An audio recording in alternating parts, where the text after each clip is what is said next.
This dog right here has done more for my PTSD than any pill I've ever taken.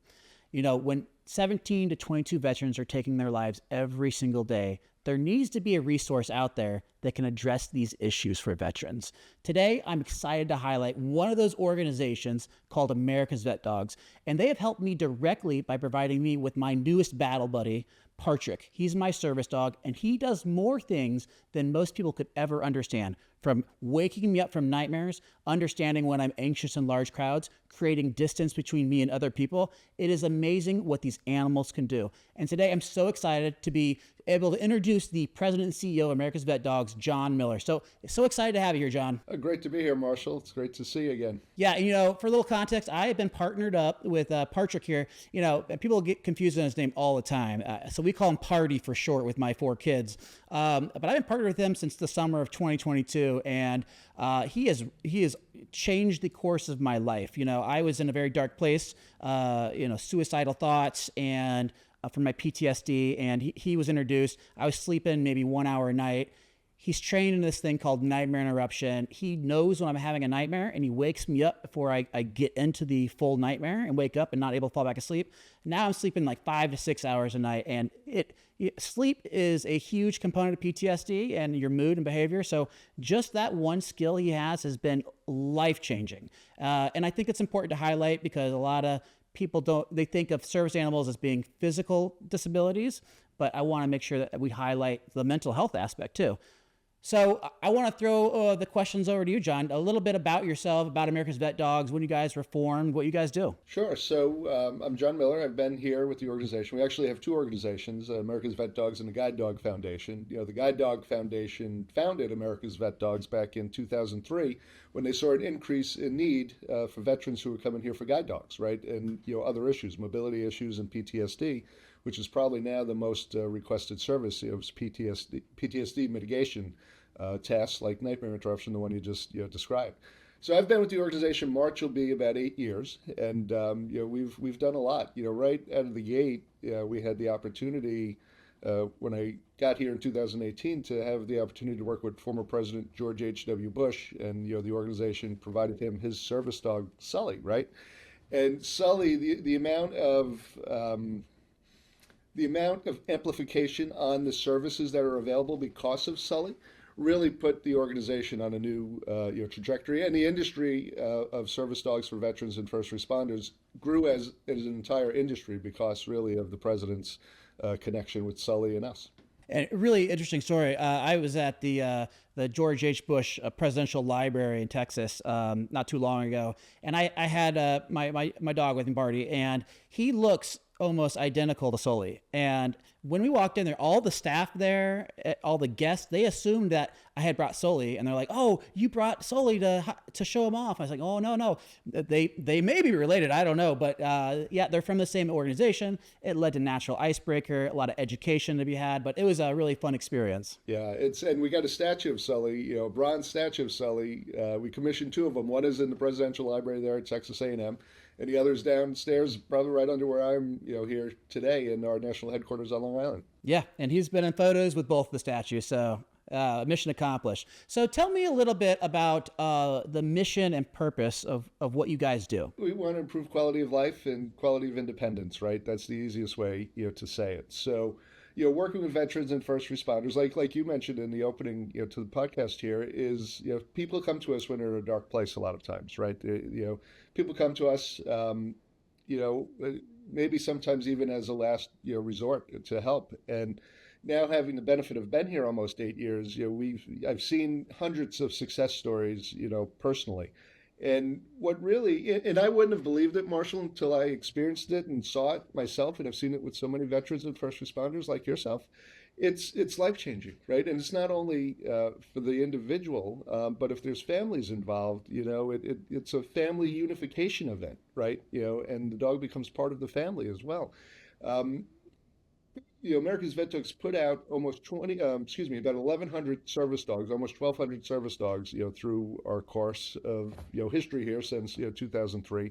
And the majority of those having been in the post-Sully, era. We staffed up, to help, meet the demand. The dogs are just terrific. The one thing that I stress to veterans or first responders who might want to be interested in this is eh, don't think somebody else needs it more than you. We hear that all the time here, right? I'm not that bad. There's somebody who's probably worse than me, or there's not going to be a dog. There'll be plenty of dogs. It may take you a little bit, to get one, but at the end of the day, I would encourage everybody to apply and to learn, really about the service if you could think a dog would be helpful to you. You hit it right on the head. That is not unique, right? That is like something that always happens in first responders and military culture is, well, someone else has it off worse than me. I didn't lose a limb. I didn't get shot, I didn't deploy downrange. And they minimize their symptoms and think that they don't deserve VA benefits or a service animal for that matter. And I was that way for the longest time. I probably should have been partnered with him about a decade before I did. But I was minimizing. I thought I wasn't as bad as other people. And I'm curious, John, skepticism. I had a lot of skepticism, as a physician, is there a service animal? Is that really going to help my invisible wounds of PTSD? I can understand, a blind service animal, something that help with physical disabilities, but mental health, I was like, oh, are they going to think I just have an emotional support dog? Do you get that a lot? Yeah, we do, but I think really since post Sully, right? We'll just use before and after Sully as as a marker here for the conversation. I think the awareness is much greater now, and people have a better understanding of the human-animal bond. And there are so many service dogs out in the world now that I think the general public and certainly those who may require one have a better understanding of a dog's intuition, right, and that the bond that they have with you almost instantaneously. And I think we're going to continue to see more of it. Every time we're doing a podcast or a show or a news story, we get a spike in application requests. So talking about it's really great that you have us on and you're talking about your story because it helps pay it forward.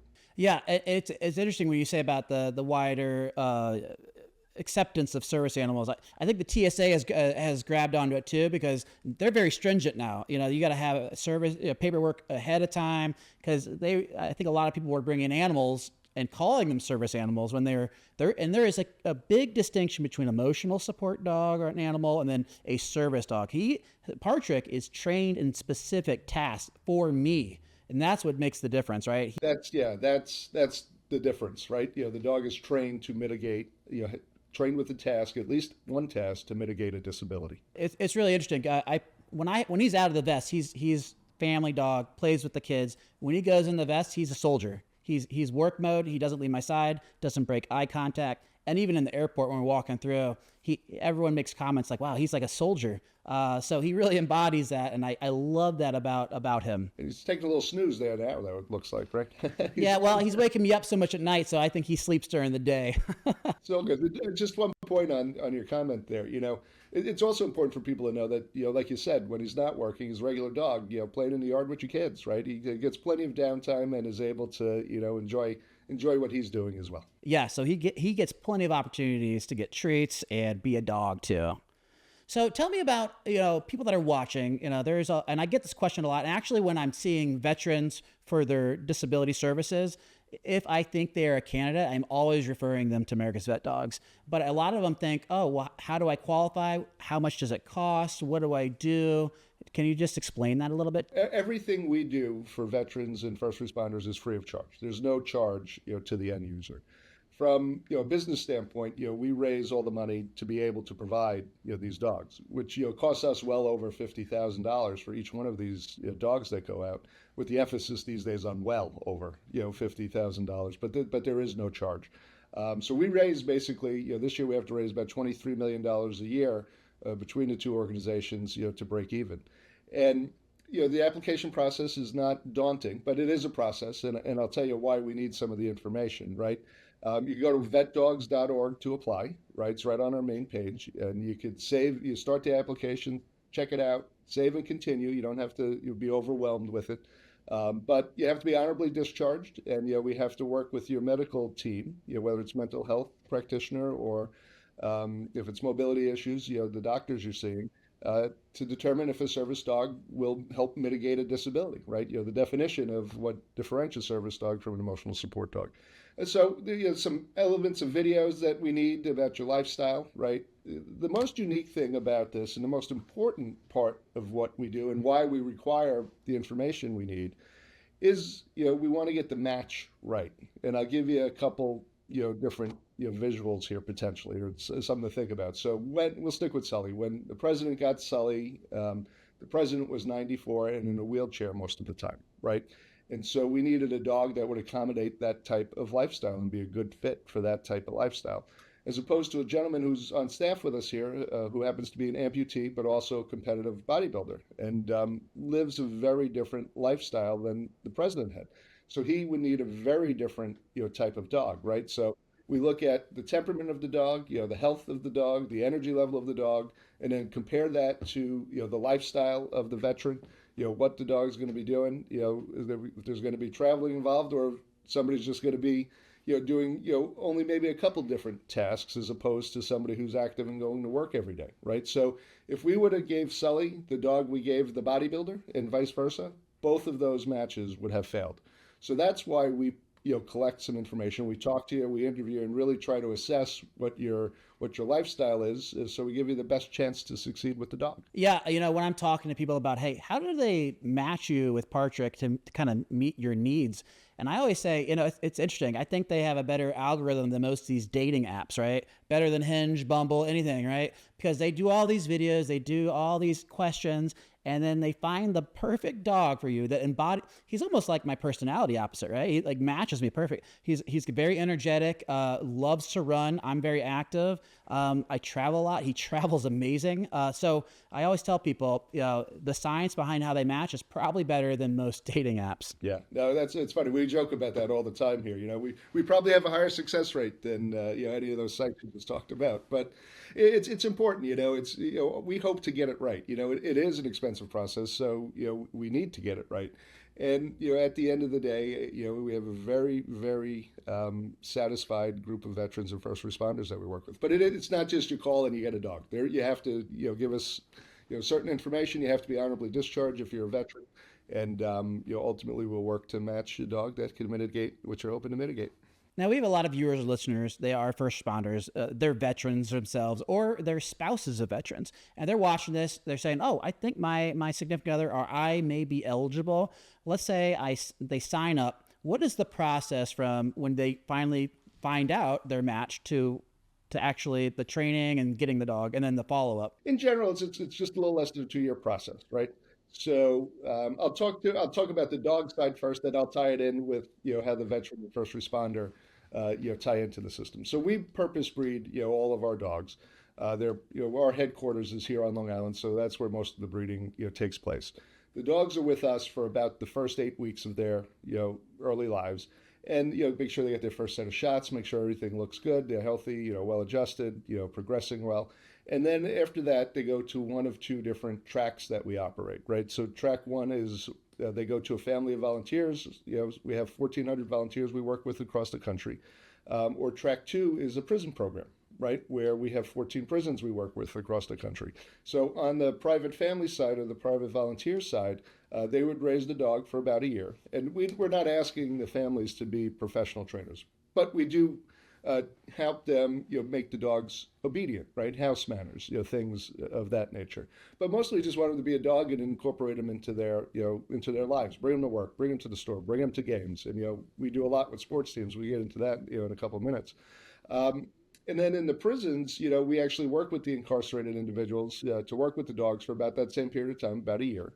And we help them become a little bit more sophisticated in their training. As you might imagine, being in working in the mental health space, it's a win-win program, right? There's positive benefits for everybody involved that's working with the program in a prison, right? And it's a privilege for an incarcerated individual to have a dog, and many of them sign up for multiple dogs, to do it. And some of the best trained dogs we have come out of prison programs, right? So after that period, Marshall, that's when the dogs will all come back. We call it the recall period. They all come back and get that assessment, right? And that assessment, takes a look at inventories the dog, so to speak. What does the dog do well? What's the energy level? What's the temperament? What's the size? And then we take about a month, to run that through people on our waiting list, right? And then once we have, that match identified, we train the dog specifically for the person who's going to get him. So that takes about another 3 months, right? So it's somewhere around the 20-month mark, basically, but it's not, prescriptive. Each dog may be a little different. Each veteran we work with may be a little different. So once the dogs are trained and ready, most of our clients come here, to our campus on, Long Island. We have, 12-acre campus where we have, it's like a college campus. We have a dormitory, chef, professional kitchen. We take care of all the travel, we take care of all the meals, we take care of everything else. So during that 2 week period, the veteran first responder will be, you'll learn how to handle and care for the dog and utilize the commands the dog has been trained to do.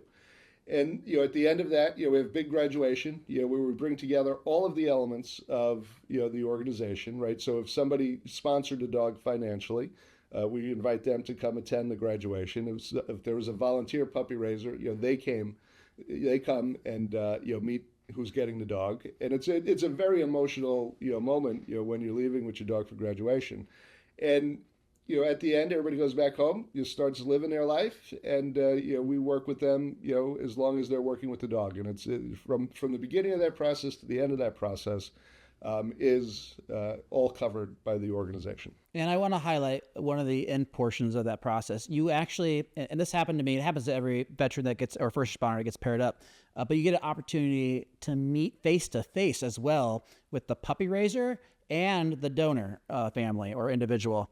And that was one of the most impactful moments, is meeting those two people, individuals, families, because they really, you saw the level of care, the level of trust that they were, because the puppy raiser spends a large portion of the dog's infancy, right? And they grow a bond, and to see there's tears, right, from my side, from their side, the amount of joy that was in that conversation. And I will tell you this: the puppy raiser that raised Partridge, we are still in contact, right? So I check in with them. They're always asking questions. I'll post photos. They like them. They send me photos. So it's been an ongoing relationship as well. A lot of people ask, how can people give the dogs back, right? Everybody thinks that's the hardest part. It probably is the hardest part. But when you have the opportunity, to meet, the veteran or first responder who is getting the dog, it's definitely, makes it a lot easier, to understand why, the dog's coming back, right? And then many of those volunteers, immediately want to do another one, right? Some take a little time off, but many of them just, go right back into queue and, start raising, the next one for us. So what about the people that are they want to support that? They're, hey, oh, that sounds interesting. How do I do that? How do I become a puppy trainer? Do I have to pay for that? How do they sign up and become that? Yeah, so no, there's no charge, for any of that, right? So they go to vetdogs.org, click the volunteer button, right? So, it's interesting. We've developed this acronym. It's very creative. You're going to laugh when I tell it to you. So America's Vet Dogs, AVD, right? So, we try to make it simple. So apply, volunteer, donate. You can do any one of those three things, right? In the military, we call it simple, stupid, right? I mean, that's the most effective. Yeah, that's it. So it works, right? It works. And you go do any one of those three functions: apply, volunteer, donate, right on our homepage of our website. And the volunteer experience too. Not everybody rushes into it to make a year-long commitment, right? So let's just take the prison programs we talked about. All of the dogs get a work release, so to speak, every weekend in the prison. So they're not just solely in the prison environment, right? So we have people who raise for us on the weekends. We have people who, do it on substitution days, like puppy campers. If a family wants to take a vacation and can't bring the dog for whatever reason, they watch while the family's on vacation for a couple days or a week or so. So you don't have to jump in and make a year-long commitment. You can do it, for a couple days and, try it out and see if you like it, and then you can gradually build from there. All of the training that's required, is provided by the organization. It's not onerous. We do ask volunteers to, take what we call puppy classes, which could be either in person or virtually. But we basically want them to, enjoy the time they have with the dog and, make the dog socialized is what, the official term is. Because the more a dog does, while it's growing up, the more sights, the more sounds, the more smells, different crowds, right? The better chance they'll be a better adjusted service dog, right? So we just want the families to have fun with it. And we support you every step of the way. Here's a unique question. I'm sure I'm not the first to ask it. You probably have an answer. I get questions. What if I'm allergic to dogs and a dog dander, or my wife is, or my kids are? Yep. Is there an answer? So we still have, a very small percentage of poodles, that we put out as either guide or service dogs. Poodles are a little harder to train, with our training methods. Everything we do is positive reinforcement, with the dogs, which basically is it's food motivated, right? They get a treat for doing, the correct, behavior, and it's a little harder to do that with poodles, but poodles still like to eat. Don't get me wrong, but we do for people who have allergies. We still work with some poodles. Anyone knows the Labrador breed? They love their food. Yep, for sure. You've talked a little bit about the prison program, but I want you to expand a little bit on the Puppies with a Purpose program that you guys do. Right before I got here, the organization had a partnership with the Today Show, NBC, right? And there were two puppies with a purpose that grew up really live on the Today Show every day or weekly, weekly spots, to educate the world about what a service dog does and the puppyhood journey. And after the two dogs on the Today Show were placed, we turned that program into corporate Puppy with a Purpose and sports partnerships with Puppy with a Purpose, right? So it all started with the first dog in the sports team with the New York Islanders here on Long Island, where we're headquartered. So it started 7 years ago, and the Islanders are on their sixth dog, right? So they're holding a record so far. But that first dog led to us now being in every professional sports league. The last league we were able to break into was the NBA, and we're in your neck of the woods over there with the Cleveland Cavaliers, right? And I got to tell you, the Islanders, really all the teams we work with, but the Islanders, very easily could have said to us, this is our program. We don't want you talking to other folks. They took the opposite approach, and said, no, take it, run with it. We could make this work for everybody. And I think overall between sports teams and corporations, and we were on a roll for a while where 100% of the teams had one dog went to the second dog, right? So in this number, there are teams with multiple dogs, being the same team, but we're pushing over 70, of these, Puppy with a Purpose partnerships, and it's a great program, and we've done so many of them now, that we get better at it each time we do it, and it gets more creative, and the next team that signs on has the benefit, of all the history of the program and learning how to do it. So, basically, what we ask, a company or a sports team to do is to sponsor, a dog, right? And ultimately, that dog will be available, in the corporation or in the stadiums and arenas, right? So I'll give you two examples, right? So still have a partnership with NBC. Dog's not on the Today Show anymore, but we just had a dog graduate the program that was the corporate NBC dog. His name was Atlas, and anybody who's ever been to Rockefeller Center knows the big statue of Atlas out front, of Atlas holding the globe, right?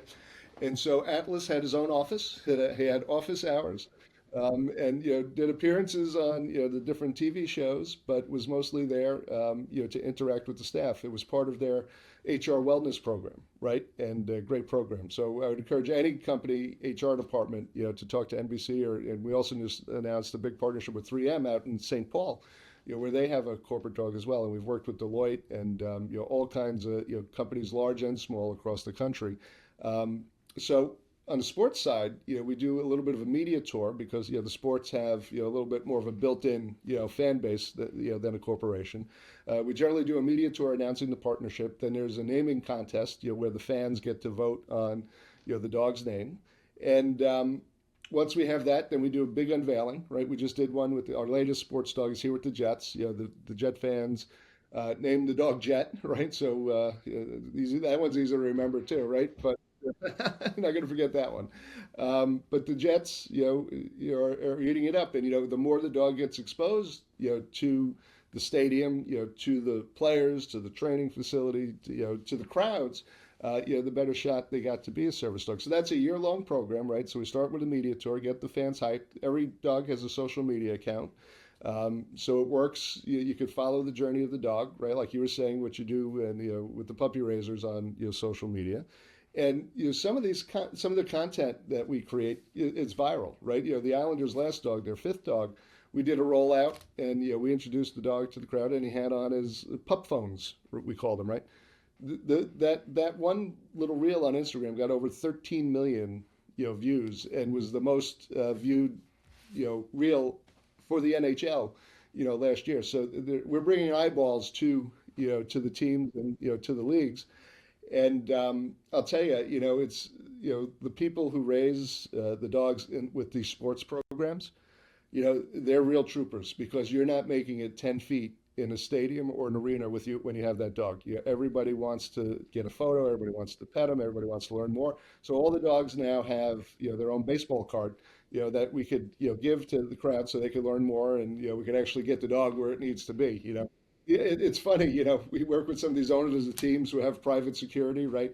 We saw it, the other day with the Jets. The owner has, one or two security guards. When the dog's coming, there's like an entourage of 10 to 12 people, right? And it's funny. It's just funny to see. But, all of the teams we've worked with have done, a great job. And, we have, five or six different, teams we're talking about, right now. And, we'll be lining them up, as their seasons, start again. But, you know, what's gratifying from our end of this is it amplifies our mission, right? Because we don't charge, because we need volunteers, we get to talk about this in all of these different sports markets who already have a built-in audience, right? And it's just been terrific, terrific experience. And I'll tell you a funny one, so Ovi, right, Alexander Ovechkin, scored the goal, record-breaking goal on Long Island. So we have a partnership with the Islanders and the Capitals, right? Actually, the Capitals were the next team, that we worked with from the NHL after the Islanders. And so I said to our team, Allison Stork, who I said, we got to name a puppy, Ovi. We got to get this done, right? And the next day I see, a goat farm, named a baby goat, Ovi. So they beat us to it, right? Yeah, a goat for the goat, right? But we actually just, did a puppy with Ovi, and his family his wife, his kids, his mother all got to interact with future service dog Ovi. So he was pretty cool about it. And we create cool moments like that. But it all goes towards being able to raise the money and spread the awareness of the organization. Yeah, and it does just that. I'll tell you that, because you're getting a lot of eyeballs that love these teams, right?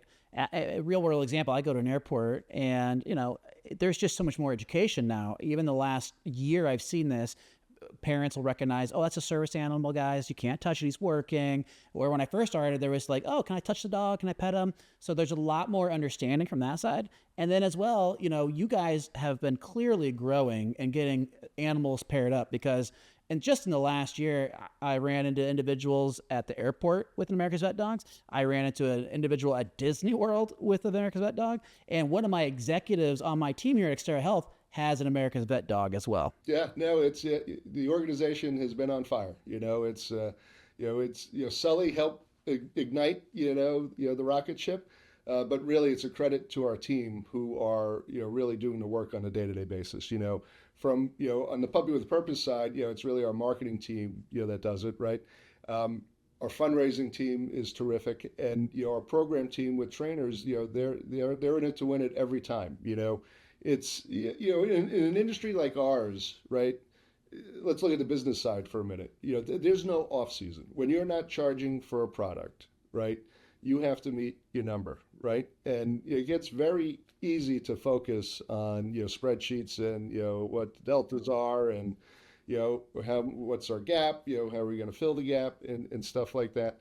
And I can tell you, it is a grind, right? It is a grind, not having an off season. So it really is. The reason I say all this, is to acknowledge our staff and our volunteers who are in that grind, on a day-to-day basis. And we're all in it because we want to hear, like what you said, at the beginning of the show, the impact and the life-saving nature of the work we do. So we all take it very seriously. Yeah, and you guys are not just located in New York. You have a network across the nation, because every year he's got to get recertified. So a trainer actually drives out to my house and spends a couple of hours recertifying. My executive, who he just 2 days ago had to do his recertification, where they drove out, and so people are actually driving out to your location to make it easy for you, so you can make sure your service animal is up to date on all the tasks. So our only physical plant is on Long Island here, but we have people in all 50 states. We have donors, volunteers, and program graduates all across the country.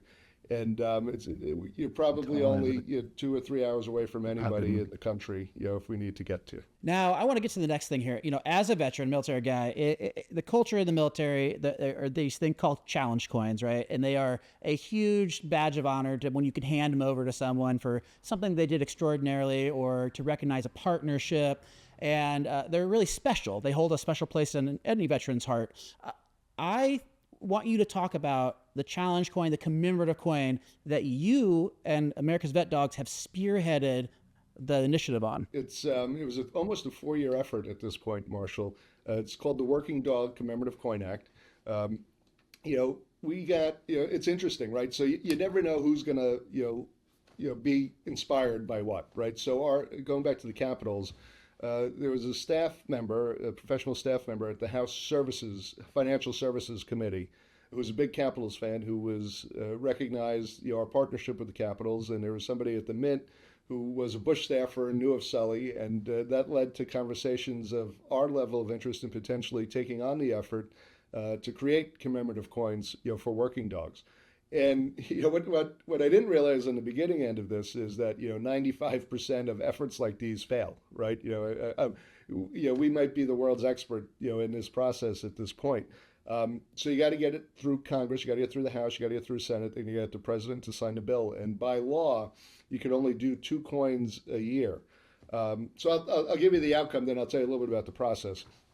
So this year, in 2025, only 1 coin got across the finish line and got, approved by the president, and that was the birthday of the Marines, the 250th birthday of the Marines. Right? So next year, 2026, is going to be the 250th birthday of the United States, and the second coin is the World Cup. And then in 2027, there's only 1 so far, and that's us, America's VetDogs. Will be the beneficiary of a 3-coin set, that will have, different types of working dogs featured. There's going to be a gold, a silver, and what they call a clad coin. Clad's like a quarter, right? So we're working with the Mint now to make sure, the designs and the dogs that are being represented are actual depictions of, what, service dogs or guide dogs or therapy dogs would do. So we've seen 57 designs. The Mint has a team of artists, working on this. Ultimately, there'll be 6 designs picked, 3 coins, each having 2 sides. The working plan, as we're sitting here today, is to have the gold coin featured children's therapy dogs that you would see at a children's hospital, right? The silver coin is what I like to refer to as our coin, not because it's going to, have our branding or anything on it, but it's, there'll be a guide dog and a service dog. And then the third coin will be a military canine and a police canine. And they'll be for sale in 2027. We'll start talking about this more, as the designs get finalized, with the federal government. And then the coins will be on sale from January 1st, 2027 to December 31st, 2027. You'll hear a lot about it, as we start to gear up with the Mint as the coins go for sale. But it's very exciting. So it's not, but it's like the Hunger Games to try to get this thing done, right? So they have special rules for these coins, right? The first rule being only 2 could pass a year. So whoever gets it done first gets it done. So, like I said, 95% of these efforts fail, we've since found out. And most of them take 5 to 7 years to get done. And that's probably 3 or 4 Congresses, right? Because if you don't get it done in one Congress, none of those bills carry over. You got to start. Yeah, you got to start from zero again. So our first, bite at the apple, we didn't get it done in one Congress. So we actually wound up having to go, to the second Congress, and we took every minute, of last year, to get it done. So to be elected, Speaker of the House, you only need 218 votes. To get a coin passed or even brought to the floor in the House, you needed 290 co-sponsors to start, right? So we could have stopped and had one of the dogs elected speaker. It would have been easier, right?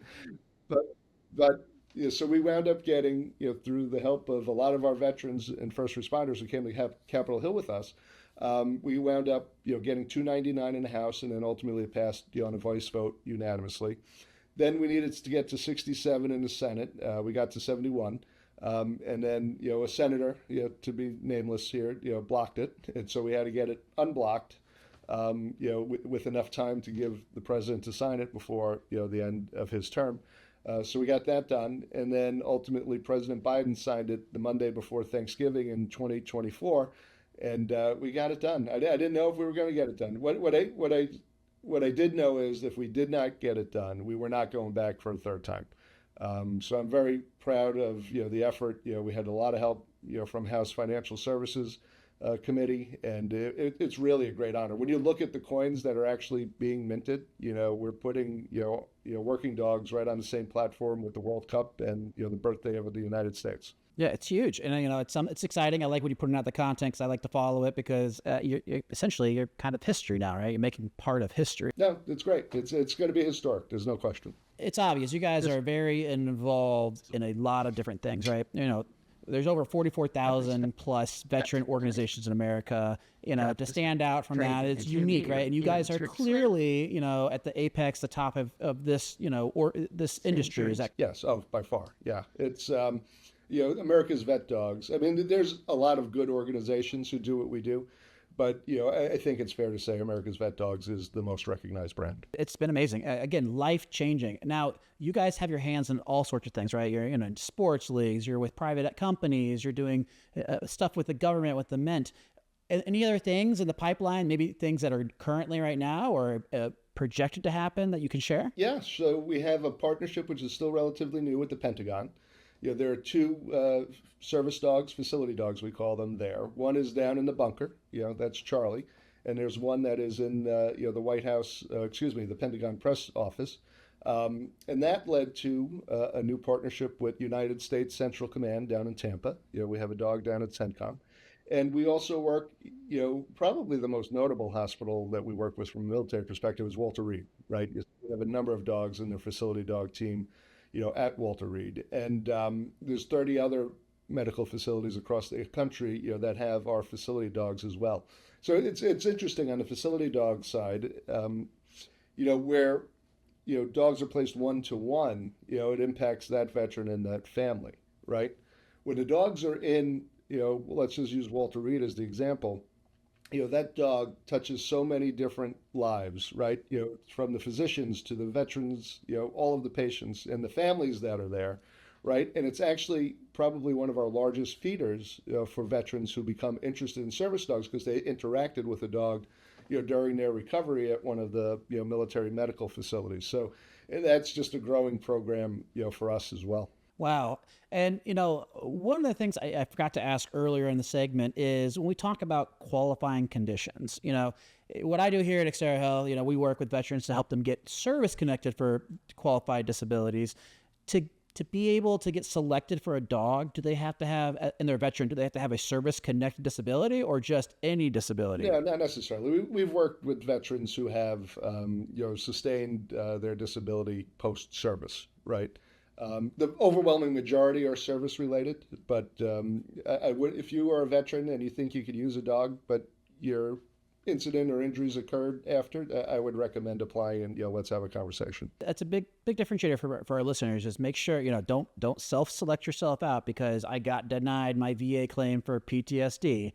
If you have it, apply for it. And you are a veteran with honorable discharge, apply for it. Same goes with first responders as well. Yeah, for sure. Yeah, err on the side of applying. We'll figure out with you what makes the most sense. As we start to wrap things up here, John, I just want to, throw it to you. Is there anything that you think is important for the viewers and listeners to know that we haven't touched on yet? And not so much that we haven't touched on, but the most important point I could make, there's two of them, right, is on a very high level, you just use the right term. Don't self-select yourself out of the process, right? If you know a veteran or if you're related to a veteran or you have a friend of a veteran or a first responder and they think they may be able to benefit, don't think somebody else needs it more, right? Make the call, go to the website, vetdogs.org. And the second point, Marshall, and we can end with this, I guess, is when you look at, our organization, right? We just talked a lot about all the things that we did. We once again, we don't charge, right? And that's by design. So we always need volunteers, and we always need donors. So to wrap it all up, I'll just give you, going back to AVD, go to our website, apply if you think you need a service dog, volunteer if you have some time. You could start, 1 or 2 days a week doing it, and donate if you have the financial resources, because you can see, the difference, that the dogs make. These dogs are saving lives and putting families back together. Yeah, and I think it's a huge thing to highlight, right? You're not a for-profit company. You're a nonprofit. And so you don't measure your impact in bottom line and profits. You measure your impact on social impact and how it's impacting the end user like myself or other veterans or first responders.